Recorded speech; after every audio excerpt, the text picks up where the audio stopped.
شنکر شمبھو قوال، ایک قنات کے پیچھے سے آواز آئی۔ خلیفہ جی؟ ہاں خان صاحب، کہے جاؤ۔ لڑکے سے تھے دونوں بھئیے، اس جگہ ان کو لیلا مجنوں کے سوانگ میں دیکھا۔ خان صاحب: پہلے آدمی کا ٹائم کبوتریوں کی طرح اڑ جاتا ہے، پھر آدمی خود۔ حقے کی گڑ گڑاہٹ۔ خان صاحب: ہاں خلیفہ جی؟ کل شام ایک عدد بمبیا جنٹل مین گھر ہوا گاڑی میں آدھم کے۔ کاروان کار کہو خلیفہ جی، ہاں ہاں وہی۔ نواب صاحب گڑ بھیلی نے آنکھ کا نشہ کے شو سے خوش ہو کر ابا کو بخش دی تھی۔ ان مرحوم نے عرض کی سرکار، اس محل رواں کے لیے موٹر خانہ بھی سلیمانی ہوئے اور موٹر خانہ ہوئے تو بنگلہ۔ فرمایا حافظ چھدا، ہماری طبیعت خوش کرتے رہو گے تو وہ بھی مل جائے گا۔ کھینچو متی خان صاحب۔ تب کا واقعہ ہے جب پہاڑ پر ہزائنس کی 3 برابر کی کوٹھیاں، ان کے 3 منظور نظر ایک وقت میں رونق افروز تھیں، تسنیم بانو، دینار اختر اور کلکتے کی کٹی اینگلو انڈین۔ خان صاحب: رات گئی بات گئی۔ ہمارے بھی بڑے نقشے تھے خلیفہ جی۔ اس کاروان کار پر اللہ بخشے ابا جی کے ساتھ لاہور تک گھومے۔ وہاں راوی روڈ پر ایک طرف ہمارا کیمپ، دوسری طرف جہاں آرا کمپنی میں کجن کے جلوے۔ ابا نے گاڑی پر انگلش میں لکھوا رکھا تھا دل فروش تھیٹرز، ڈون ویلی۔ جب ہمارا ٹائم بگڑا اسے بیچنا پڑا۔ فی الحال کا ماجرا سنو خان صاحب۔ وہ صاحب دکھیارے دھاڑی دھاڑن کو ڈھونڈتے ادھر آئے تھے، یہاں ٹکرا گئیں ہڑدہ بیگنی لاڈو، پیچھے پڑ گئیں۔ سیٹھ سنی میں چانس دلا دو، ہمیں سنگ لے چلو۔ ون نے تو منع کر دیا پر اپنا کارڈ دے گئے۔ حقے کی گڑگڑاہٹ۔ چشتیوں کا ایک وظیفہ ہے گا، آج کل پرسوں اور جب ہمیری ساون آیا۔ خان صاحب: لاڈو اڑی اور بدھیا بیٹھی۔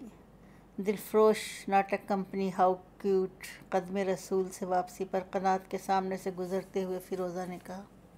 سرحد نیپال پر رائے پتی کی شاخ شیشہ پانی کے کنارے وہ سب سیر و شکار میں مشغول تھے جب ایک سفید کاروان کار ہرے پیڑوں میں چمکی۔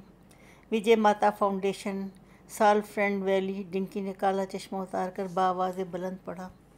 ادق زبانیں بولتے چند لاما ظاہر ہوئے، فوراً بدیسی ویزے کے بڑھیا خیمہ نصب کرنے میں جٹ گئے۔ پھر ایک سمارٹ بزنس، اٹریکٹو نما نوجوان، آخر میں ایک سرسندری قدیم رومن ویزے کا ٹوگا، زعفرانی، جذبات سے عاری کتابی چہرہ، چھریرا لامبا قد، گویا روم کی کوئی فیشن ماڈل۔ اس نے 1 پاؤنڈ ندی کے پانی میں ڈالا اور چٹان پر بیٹھ کر پھر فور للت آسن جما لیا۔ کالج کے چھوکروں والے شریر تجسس کے ساتھ دونوں کزن ذرا فاصلے پر ٹہلنے لگے۔ ایک جانب فلی ڈھونڈی مچھلیاں پکڑنے کے بعد نوواردوں سے ملاقات کر رہا تھا۔ باغ لوٹا۔ یار تم یقین کر سکتے ہو کہ اس ٹولی میں ایک ریڈ انڈین لاما بھی ہے۔ وکی پھولوں کی تصویریں کھینچ کر واپس آئے۔ بانکا مفتی پوش ان کی طرف بڑھا۔ گڈ مارننگ جنٹل مین۔ انارکلی جھیل والے بنارسی پارچہ فروش کی طرح اس نے بھی اپنا کارڈ پیش کیا۔ ابن بہار، پبلک ریلیشنز ایڈورٹائزر، بہار ایڈورٹائزنگ، فورٹ بمبئی۔ وکی مسکرائے۔ ماشاء اللہ۔ السلام علیکم۔ نوجوان نے باچھیں کھلا کر دونوں ہاتھوں سے مصافحہ کیا۔ سطح سمندر سے اتنی بلندی اور اتنے فاصلے پر۔ والد صاحب کو خیریت ہیں؟ لڑکا چکرایا۔ 30 برس کا وقفہ نہ گزرا ہوتا تو ہم سمجھتے بہار صاحب ہی طلوع ہو گئے۔ اب تو وہ ماشاءاللہ ایک میڈیا پرسنالٹی ہیں۔ ملاقات ایک باری سرسری سی ہوئی تھی۔ بابی کے دعوت ولیمہ کا ذکر مناسب نہ سمجھا۔ جوان بھی تاڑ گیا۔ جی، اسی روانی اور سلاست سے یاد، اس وقت وہ صنوبر کمپنی کے بدحال مینیجر اور سانگ رائٹر تھے، اکثر اس یادگار جلسے کا ذکر کرتے ہیں۔ وکی میاں اجنبی کے معترف ہوئے۔ بہت کم لوگ ایسے ہیں جو اپنی کایا پلٹ کے بعد پرانے واقف کاروں سے آنکھیں نہ چراتے ہوں۔ نوکروں نے دسترخوان بچھایا۔ خواتین جو ادھر ادھر نکل گئی تھیں واپس بلائی گئیں۔ پنکی نے ابن بہار کا ان سے تعارف کرایا۔ وہ ایک لسان آدمی تھا اور اپنے لیے نہایت مناسب پیشہ اس نے منتخب کیا تھا۔ دوران طعام اس نے سلسلہ کلام جاری رکھا۔ سیخ پر، شیش پر، چھوٹا سرخاب، اس کا پر ہمیں دیجیے گا، ساتھ لے جائیں گے، بلکہ ہم اسے اپنا لوگو اور سلوگن بنائیں گے۔ ہمیں اپنی خدمت کا موقع دیجیے، ہم آپ کی ٹوپی میں سرخاب کا پر لگا دیں گے۔ راجہ صاحب، ایڈورٹائزنگ کی دنیا ایک عجیب دنیا ہے۔ گزشتہ برس ہم ابا کے ساتھ ایک بڑے یورپین شہر میں ایک انڈین ریسٹورنٹ کے اندر گئے۔ دروازے ہی پر رادھا کرشن شو پارتی گنیش جی۔ مالک ایک NRP نوجوان نکلا۔ ہم نے تصویروں کی طرف اشارہ کیا، بولا پبلک ریلیشنز، کیونکہ اس شہر میں کفار ہند بکثرت آباد ہیں۔ ہمیں محو حیرت پا کر والدین کا فرزند من جاننا چاہیے کہ نظریاتی کٹر پن انہی ارباب حکمت تک محدود ہے جو ہنوز وطن میں مقیم ہیں۔ باہر کا پیسہ کمانے اور گوروں سے مقابلے میں NRP NRI مفاد تقریباً یکساں ہیں، الا کرکٹ میچ کے، جب وہ ایک ازدحام کثیر میں تبدیل ہو کر ایک دوسرے کو گالیاں دیتے ہیں اور جنگل کی قبائلی نفسیات پر لوٹ جاتے ہیں۔ آپ کا اس فاؤنڈیشن سے بھی کچھ تعلق ہے؟ فلی نے پوچھا۔ جی نہیں، محض غیر فلمی شو بزنس، کلاسیکل ڈانسز وغیرہ۔ لیکن ابا نے فرمایا، بیٹا میں نے ساری عمر اردو کی روٹی کھائی ہے، اردو والوں کے لیے بھی کچھ کرو۔ ہم فلم انڈسٹری سے وابستہ اردو والوں کو تو مزید شہرت کی حاجت ہے ہی نہیں۔ البتہ جو غیر فلمی رائٹر پوئٹ لوگ ہیں، اگر وہ اسی پبلسٹی کرواتے ہیں تو نہایت بھونڈے پن سے، مزید برآں ان کے پاس پیسے بھی نہیں ہیں، اور اگر ہے بھی ٹراؤٹ، واہ واہ۔ فرمایا تم ایک ذیلی صیغے میں اپنے دفتر میں اردو اہل کرم کی خاطر قائم کر لو، واجبی معاوضے پر، کیونکہ میں اردو کی روٹی۔ چنانچہ والد مرحوم کو خوش کرنے کے لیے ہم نے ایک اردو کاپی رائٹر انگیج کیا جو وودھ بھارتی میں جنگلز لکھتا تھا، پامال توصیفی الفاظ اور جملوں پر مشتمل مضامین کے بجائے اوریجنل قسم کے رائٹ اپ اس سے لکھوائے، نمونتاً ان کو چنیدہ اہل قلم کی خدمت میں ارسال کرنے کے ارادے سے ان کی فہرست بنائی۔ پھر دفتر میں محفوظ رکھنے اور بوقت ضرورت کام آنے کے بسلسلہ دفیات ایک عبارت قلم بند کرنے کا خیال آیا۔ اسی اثنا میں ہمیں باہر جانا پڑا۔ ہم اس ہونہار نوجوان سے کہتے گئے، تمہاری ہدایت کی خاطر علیحدہ کاغذ پر ایک عبارت تحریر کیے جا رہے ہیں، تاکہ یاد رکھو اس انداز میں ہرگز نہ لکھنا۔ مرحوم اپنی ذات سے انجمن تھے، ان کی بے وقت رحلت سے ادب میں جو خلا پیدا ہوا ہے وہ پر ہونا مشکل ہے، بالخصوص آج جب کہ غریب اردو ایسے نازک حالت سے دوچار ہے۔ ضروری ہے کہ مرحوم کے تمام نثری، شعری، تنقیدی کارناموں کا سیر حاصل جائزہ لیا جائے، تاکہ ان کے صحیح ادبی مقام کا تعین ہو، وغیرہ۔ وہ پرچہ ہم کاپی رائٹر کی میز پر رکھ کر ایئرپورٹ چلے گئے۔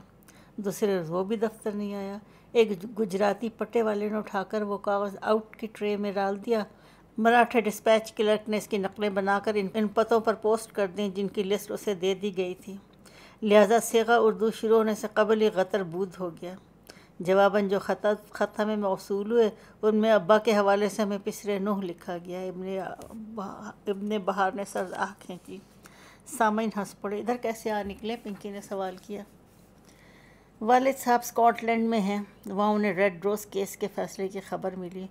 ہمیں ٹرنک کال کیا کہ معلوم ہوا ہے ماسٹر جی بے یار و مددگار لکھنؤ میں پڑے ہیں، فوراً جاؤ اور بائی ایئر ان کو بمبئی واپس لے آؤ۔ ایسے باوفا دوست، وکی امی نے پھر داد دی۔ ہم جھٹ پٹ ان کے پتے پر لکھنؤ پہنچے، معلوم ہوا وہ بہرائچ چل دیے۔ لیکن یہ وجے ماتا کا کیا سین ہے؟ پنکی نے دلچسپی سے پوچھا۔ لکھنؤ میں ہم جس ہوٹل میں اترے یہ وہی مقیم تھے، خزانے کی تلاش میں ادھر آئی ہیں۔ آپ کا یہ بیان صراحت طلب ہے۔ ان کی نارنجی پوشاک پیرس میں ڈیزائن کی جاتی ہے، ایک فرانسیسی مشاطہ ان کے ذاتی سٹاف پر ہے، 3 معروف یورپین موسیقاروں نے ان کے قصیدے کمپوز کیے ہیں، روحانی۔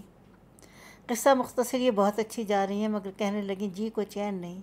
ہم نے کہا اب دوسروں کو آتما کا سکھ بانٹتی ہیں اور خود بیکل؟ کہنے لگیں خزانہ نہیں ملا۔ ہم سمجھے روحانی بات کر رہی ہیں۔ ہم نے کہا وہ بھی مل جائے گا، ابھی آپ کا سینے کیا ہے؟ مرزا صاحب، ہمارے جہاں گشت والد نے ایک بار تقیہ قرار دولت جان بابا ایشیا کوچک میں ایک شیخ سے ملاقات کی جو… بہار صاحب، وجے ماتا؟ جی۔ تو انہوں نے فرمایا اپنے ماں باپ کی اکلوتی اولاد تھیں، باپ تحصیلدار تھے، سیدھے سادے سنائن دھرم آدمی، یہ اسکول میں پڑھتی تھی، تبادلہ ان کے والد کا ایک نیم کوہستانی تحصیل کا ہوا، جہاں ایک کھنڈر ایسی کوٹھی عرصے سے خالی پڑی تھی، اس پر انہوں نے قبضہ کر لیا، اس کا کوئی وارث نہ تھا۔ وکی چونک اٹھے۔ اس پہاڑی قصبے کا کیا نام تھا؟ حذف کر گئیں، اسرار پرست خاتون ہے اور بدھسٹ اسرار تھا تو یہ کنبہ اس میں رہنے لگا، کوئی غیر معمولی بات وقوع پذیر نہ ہوئی، از قسم بھوت پریت وغیرہ۔ البتہ چند مقامی باشندوں نے کہا کہ اس کے احاطے پیڑ تلے بڑا زبردست خزانہ دفن ہے۔ ترائی کے مسلمان عامل دفینوں کا پتہ نشان بتانے کے ایکسپرٹ مانے جاتے ہیں۔ انہوں نے کہا اس پیڑ پر ایک اوگھڑ رہتا ہے، اوگھڑ کیا؟ ڈنکی نے پنکی سے سرگوشی کی۔ او دفینے کے مٹکے پر شیشناگ، فیروزہ نے پھریری سی لی۔ والدین کے انتقال کے بعد انہوں نے ٹھان لی کہ وہ گنجینہ ڈھونڈ کر دم لیں گی۔ دہی والی، لونا وغیرہ قدیم جادوگرنیوں کے نام لیواؤں سے ملیں۔ شام جادو پہاڑ ضلع کامروپ آسام پہنچی، پھر بنگال اور تبت کے جنتر منتر میں چلی گئیں، لیکن کہتی ہیں کہ ہمیشہ ایک آنچ کی کسر رہ گئی، چنانچہ یہ بھی NRI بن گئیں۔ کہنے لگی، ہے وسنت پتر، ہم ایک ایسے جگ میں جیوت ہیں جس میں ہر ناممکن چیز ممکن ہو گئی ہے۔ ایک ارب کھرب پتی کر اوم نمو شوایا کا جاپ کر رہا ہے، مادام جہاں سادات برہما کماریوں کی مداح ہیں اور تلک دھاری روسی ماسکوں کی سڑکوں پہ ہرے راما ہرے کرشنا لاپتے پھر رہے ہیں۔ اب کیا ممکن نہیں ہے؟ خزانہ مل جائے تو میں ساری دنیا میں دیوی تارا کی پرستش عام کر دوں۔ میں نے کہا، بفرض محال وہ دفینہ موجود ہے اور آپ کے ہاتھ لگ بھی گیا تو قانون بحق سرکار ضبط ہو جائے گا۔ انہوں نے میری بات غیر ضروری سمجھ کر سنی انسنی کر دی کہ ان کے نزدیک ساری دنیا ہی غیر ضروری ہے۔ کہنے لگی، کمار بسنت، ماسکو کیا چیز ہے؟ اب تک البانیہ میں دھارمک پرندہ پر نہیں مار سکتا، میں ترانہ پہنچ کر دکھا دوں گی۔ یعنی پہلے خزانہ پھر ترانہ۔ ہم نے کہا، ماتا کی جے ہو، ہم بھی ایک گمشدہ گنج گرا مایا کی کھوج میں نکلے ہیں، دو بوڑھے بے خانماں خستہ جاں ستم زدہ میاں بیوی، ہم برائے بہرائچ جا رہے ہیں، آپ بھی چلیے، پہلے آستانے پر حاضری دیجیے، بعد ازاں اوپر جنگلات میں جا کر ترائی کے مطلوبہ عامل کھوجیے۔ چنانچہ ان کے چل بھون پر بہرائچ شریف پہنچے، میلہ چھان ڈالا، لاؤڈ سپیکر پر اعلان کرائے، پھر ایک نازنین ہم شکل سری دیوی الموصوف بلاڈو تیلن سے ملاقات ہوئی۔ سامعین مبہوت رہے۔ والد محترم اپنی جادو کی چھڑی گھما کر لاڈو تیلن کو لیلا تنگاؤ بنا دیتے۔ ایک وقت سے یہ Sanobar TV and video films float کرنے کا ارادہ لگتے تھے، لیکن میرا خیال یہ وہ تھک گئے ہیں اور فی الحال گلاسکو میں اپنے اردو ججمانوں کے ہاں آرام کر رہے ہیں۔ تھیٹر والی بولی، کون جانے وہ کنبہ کس بس پر بیٹھا اور کدھر گیا، اس بھیڑ بھیڑکے میں کون دیکھتا ہے اور کسے پرواہ۔ ابن بہار چپ ہو گیا۔ لنچ کے بعد ہاتھ دھونے کی غرض سے ان سب نے دریا کا رخ کیا۔ وہ بھی اچانک اداس ہو گئے تھے اور کوئی کسی سے بات کرنے کا آمادہ نہ تھا۔ کیسا سرد اور خوشگوار پانی! ابن بہار نے ندی میں ہاتھ ڈبو کر کچھ دیر بعد اظہار خیال کیا۔ وکی میاں نے تھوڑی سی مٹی اٹھائی۔ ہاں، اس مقام کا آب و تراب بھی مختلف ہے، اور دیکھو یہ شیشہ پانی ندی اتنی مصفہ اور شفاف ہے کہ سوئی گرے تو نظر آ جائے۔ وہ دونوں بھی اس ندی کی طرح تھے، راجہ صاحب، پاکیزہ اور شفاف، نہ جانے کیوں، مگر ہمارا دل کہہ رہا ہے وہ زندہ نہیں۔ ندی کا مترنم پانی بہا کیا، پرندے فضا میں چکر کاٹ رہے تھے۔ تمہاری طرف لل پیرے ہیں چاندنی اور لال سرے؟ تازہ ہوا میں جنگلی گلاب کی خوشبو رچی ہوئی تھی۔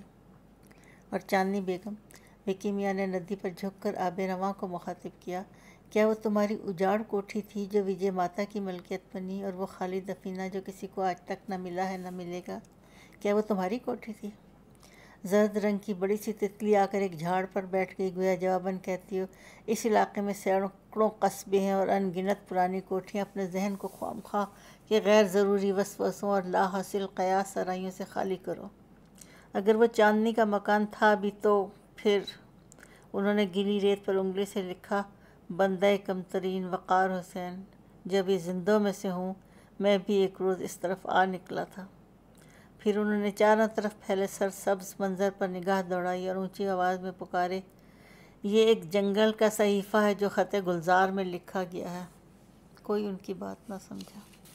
تیسرے روز ان کی میزبان، ایک بوڑھی سابق رانی صاحبہ، سیاہ برقع اوڑھے، خرامہ ان کے ساتھ چل رہی تھیں۔ آم کے درختوں کے نیچے بیٹھے باراتی ہنسی مذاق میں مشغول تھے، کچھ کنویں پر نہا رہے تھے، جامن کے سائے میں قوالی جاری تھی۔ وکی میاں کے لڑکے ٹونی، بنی اور جمی تصویریں کھینچتے کھینچتے اکتا گئے۔ بھیڑ میں سے نکلتے وکی میاں ڈنکی اور پنکی آگے آگے جا رہے تھے۔ ڈنکی بھی فوراً الگ سے پہچان لیے جاتے ہیں، ماشاءاللہ، اونچے پورے کھائے پیے۔ پروین نے اپنی بیٹی سے کہا۔ امی، فیروزہ نے خفت کے ساتھ آہستہ سے جواب دیا، آپ یہ بات یہاں کئی بار دہرا چکی ہیں، کھائے پیے، بار بار اس طرح نہ کہیں۔ پنکی بھی فاقہ زدہ نہیں ہے، اور ڈنکی قومی لباس میں مختلف نہ معلوم ہوں گے۔ ذرا اس غول کو دیکھو، کالے کالے، چھوٹے چھوٹے، ٹیڑھے ٹیڑھے۔ امی، پورب کے لوگ عام طور پر سانولا اور پستہ خط ہوتے ہیں، ایسے نہ کہیں پلیز۔ آپ بنگالیوں کا بھی اسی طرح مذاق اڑاتی تھیں کہ آپ ماسٹر ریس ہیں۔ وہ جھنجھلا کر آگے بڑھ گئی اور چبوترے کے کنارے جا بیٹھی۔ بالکل خام خواہ یہ لوگ امی کیا بگاڑ رہے ہیں۔ وکی میاں نزدیک آئے۔ تم یہاں بیٹھی ہو، ماسٹر ریس میرے کان میں پڑا۔ اگر میں امی کو بتا دوں کہ وہ نسل پرست ہیں تو ہرگز یقین نہ کریں۔ وہ بھی کنارے پر بیٹھ گئے، چہرے سے پسینہ خشک کیا۔ یہاں کیا ہے ماسٹر کاسٹ؟ فیروزہ نے پوچھا۔ وہ مسکرائے۔ تم بہت عاقل و دانا ہوتی جا رہی ہو۔ پنکی تو مجھے غبی سمجھتے ہیں۔ ایک طرف برائن، ایک طرف پنکی، یہ بچی بڑی الجھن میں پڑ گئی۔ مسز ڈھونڈی اچیچی کیس سنبھالتے ہڑبڑاتی ہوئی سامنے سے گزری۔ وہ دیکھو بانوئے عجم چلی جاتی ہیں۔ یونان تک ماسٹر ریس تھے؟ جی۔ اور بالے میاں کے ماموں نے فردوسی کو کمیشن کیا تھا؟ جی۔ تمہیں ہماری آتو یاد ہے الائچی خانم؟ لودھیوں میں سے تھیں وہ خانے جہاں تھیں۔ چند باراتی گاتے بجاتے ادھر سے نکلے، لیکن دیکھو ولی اللہ کسی ماسٹر ریس سے تعلق نہیں رکھتے۔ جی۔ ہم تھوڑی سی زندگی میں ایک دوسرے کو عاجز کر دیتے ہیں، بس چلتا ہے تو فنا کر ڈالتے ہیں۔ یہ کیسے لوگ ہیں؟ صدیاں گزر گئیں، جنتا کو مسرت کے مواقع فراہم کر رہے ہیں، کیونکہ جنتا کی زندگیوں میں خوشیاں بہت کم ہیں۔ امی کہہ رہی تھی یہ بالے میاں کی زہرہ بی بی سے شادی بہت ہی بڑی بدعت ہے۔ بدعت؟ کتنی تو ان غریبوں نے اس میلے پر تجارت ہی کر لی ہوگی۔ ایک زرعی میلہ ہے، جیٹھ میں فصل کٹ چکتی ہے، کسان کے پاس خریداری کے لیے پیسہ ہوتا ہے۔ بڑے ماموں یہ منی دکانیں سجائے لوگ اتنے کیوٹ لگے۔ ہندو دیہاتی پیٹ کے بل چلتے آ رہے تھے، نیزے اور جھنڈے اٹھائے عوام الناس ہر سمت سے چلے آ رہے تھے۔ ان کے پرچموں پر ہاتھی گھوڑے بنے تھے اور نیزوں پر چنور لہراتے تھے۔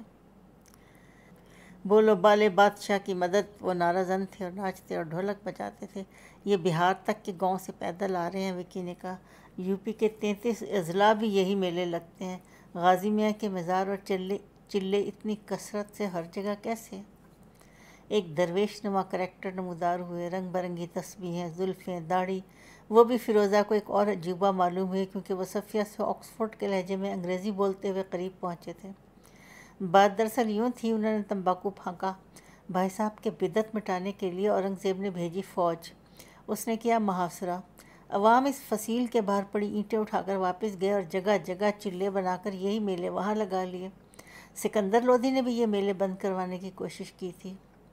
اتنی شدید عقیدت اور زیادہ تر ہندو۔ غازی میاں تو ہولی وار بھی یہ معاملات آپ کے لیے قابل فہم نہیں۔ وہ مسکرائے۔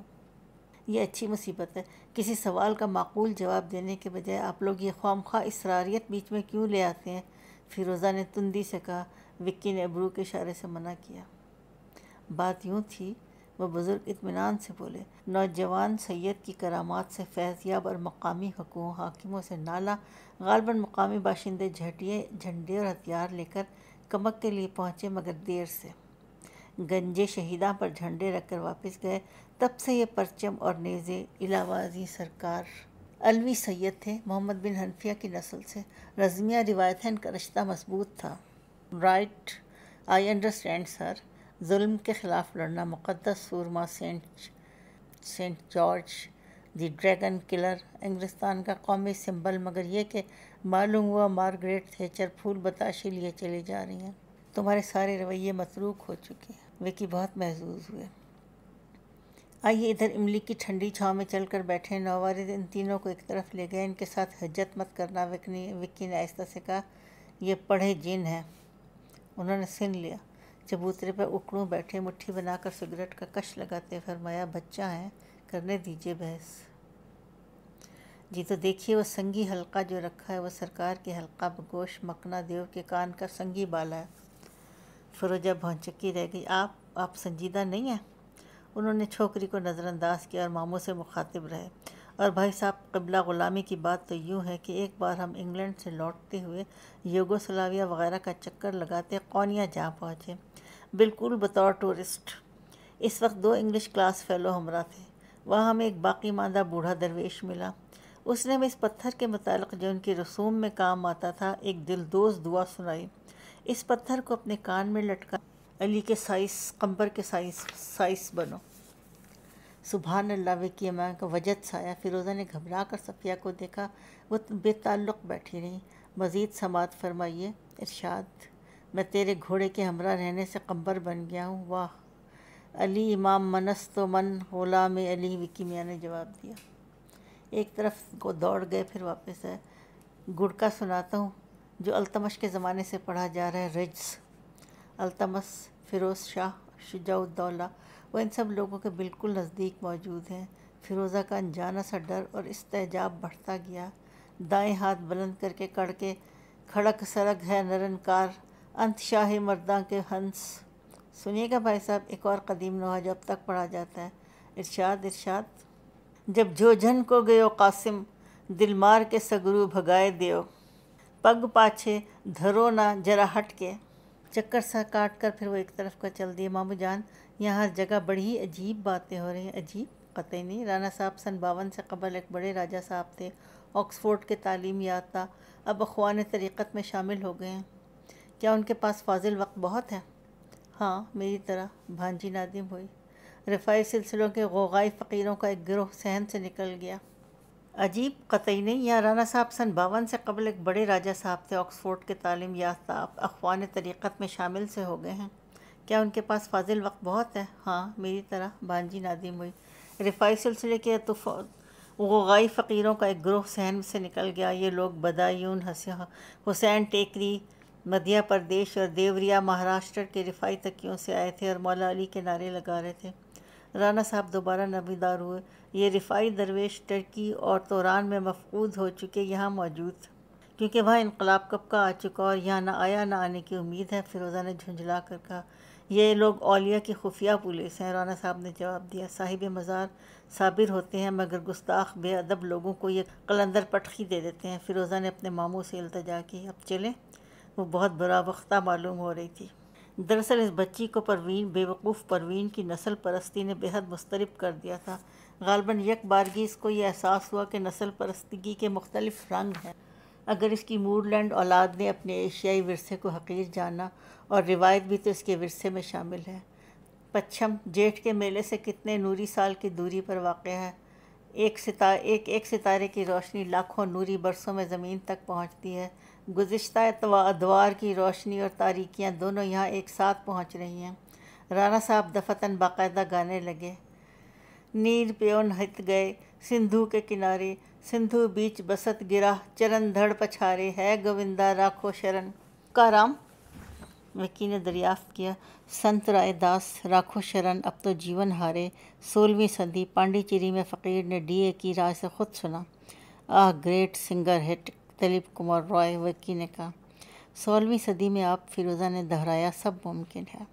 یہ دیوانے لوگ ہیں، اکتا کر جمائلی میں یہاں کیا کر رہی ہوں؟ لوگ تو پانی پینے گئے، مگرمچھ انہی کو کھا گئے، افسوس۔ وکی میاں کی آواز بلند ہوئی، پانی پینے گئے تھے کہاں؟ گرمیوں کی بھری دوپہر، تکان، نیند کا جھونکا، دور پپیہے نے دہرایا، کہاں کہاں؟ ٹٹیری چلائی، الاتش۔ فیروزہ نے آنکھیں ملی، آپ مراٹھی سے انداز میں گاتے ہیں، وکی نے اظہار خیال کیا۔ فقیر پرنسپل رتن جھکر کا شاگرد تھا، پانی پینے گئے تھے، زندگی کے دریا میں قدم رکھا اور مگرمچھ نے پچھاڑا۔ وکی میاں نے جواب دیا، نرالا ڈائلاگ ہے۔ فیروزہ نے آنکھیں پھاڑ کر غنودگی بھگانے کی کوشش کی۔ کراچی اور لندن میں یقین نہ آئے گا کہ محض چند روز قبل میں ایک ایسی انکریڈیبل جگہ موجود تھی۔ ادھر ادھر نگاہ دوڑائی، ایک بیل اٹھایا، ارے چھوٹی خالہ دیکھیے، بالکل کرکٹ کی گیند کے برابر پھل۔ بالے بادشاہ مدد، ایک پہاڑی مینا چلائی، اس کا مسکین سا مالک پنجرہ چبوترے پر رکھ وضو کے نلکوں کی طرف چلا گیا۔ پنکی اور ڈنکی آن کر ایک نیچی دیوار پر بیٹھ گئے۔ اور تم دونوں لوفر کہاں غائب تھے؟ وکی نے شفقت سے پوچھا۔ نواب مظفر جنگ پر کال کرنے گئے تھے، وہاں اس انتظام میں لگ گئے کہ نواب صاحب اور سریلائی جا ایم پی کے ذریعے مسٹر ظفر الاسلام ڈنمارک سٹک لیں۔ ہم لوگ پروفیسر عبدالکریم کے ہاں بیٹھے تھے۔ ڈنکی نے پنکی کی بات کی گویا مزید تشریح کی۔ پروفیسر عبدالکریم بازیگر، world famous magician of Kamrup, gold medalist, Pinky نے تعارف مکمل کیا۔ موصوف کے ڈیرے پر ایک بنگلہ دیشی ملے، کنگنیاں اور رومال بیچ رہے تھے۔ ہمیں دیکھ کر فوراً بیگ سے چند تصاویر نکالیں، مرشد آباد اور کمپنی اسکول۔ ایک تصویر بہت ہی نادر تھی، نواب مظفر جنگ، ماں سریلائی جا ایم پی کی مہر۔ کہنے لگی، ماں اہل عیال یورپ کا قصد رکھتے ہیں، 2 بھائی اوسلو پہنچ چکے ہیں، پہلے برطانیہ گئے، بطور گھس بیٹھیے، وہاں سے چند پاکستانی گھس بیٹھیوں کے ساتھ گویا ایک وائکنگ ناؤ پر سوار ہو کر ناروے کے ساحل پر جا اترے۔ واہ، میں کل کے خواب کی تعبیر کس سے پوچھوں گا کہ میں نے نوح کی کشتی پہ خود کو دیکھا ہے۔